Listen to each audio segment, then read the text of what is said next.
На трассе под названием «Турист» первое место оспаривают 13 экипажей. Каждый из них состоит из 2 человек – водителя и штурмана. Все автомашины, представленные в первой части соревнований, имеют только базовую комплектацию, но, несмотря на это, отличаются высокой проходимостью.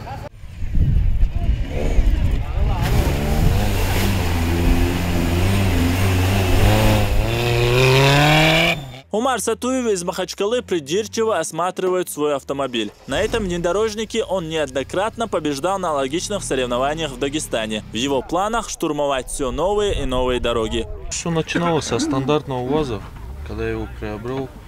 Дальше поставил военные мосты, мотор Хантер, раздатки стоит, понижающий ряд, блокировки, дисковые тормоза, гидравлика. И вот так еще много таких полезных мелочей, которые в бездорожье могут пригодиться. Для создания более жестких условий прохождения дистанции организаторы решили немного усложнить трассу. Для этого были срублены деревья и выкопаны траншеи и ямы. Немаловажный аспект – безопасность зрителей. Этим вопросом занимаются представители местной полиции. Автокросс проводится в 2 классах машин – в классе «Турист» и в классе «Спорт». Вы, наверное, видели здесь замечательные машины. Все они в основном сделаны почти собственными руками, доделаны, переделаны. Состязание на лучшую проходимость привлекло свыше 30 водителей на джипах с республики СКФО. Своих железных коней водители специально подготовили перед чемпионатом. Повышена мощность двигателя, усилена жесткая подвеска, трассы с препятствиями включают водные преграды, а также большие ямы с крутыми спусками и подъемами.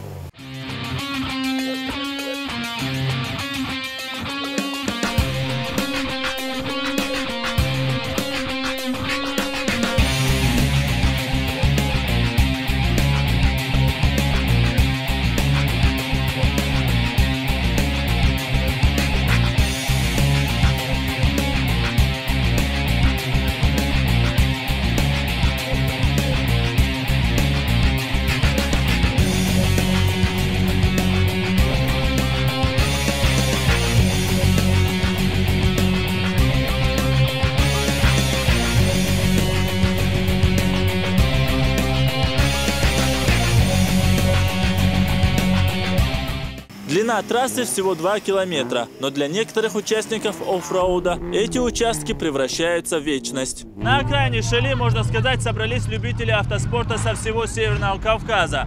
Но, как вы видите, не все смогли преодолеть дистанцию. Эта яма для этой Нивы стала непреодолимой. Свыше 1000 зрителей съехались на чемпионат со всех районов республики. Причем здесь как молодежь, так и представители старшего поколения.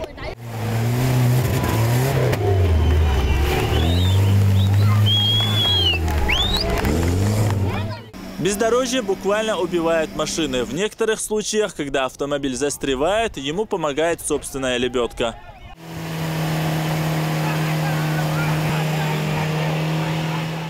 Лучший результат прохождения трассы присваивается тем, кто прошел ее с меньшим временем и минимум нарушений. Для победителей подготовлены кубки и призы. Сами участники признаются, что для них важна не только победа, но и возможность завести новые знакомства и обменяться опытом. Традиция лонга, да, из бара там живу ерешь, всех ерют, так что очень работают,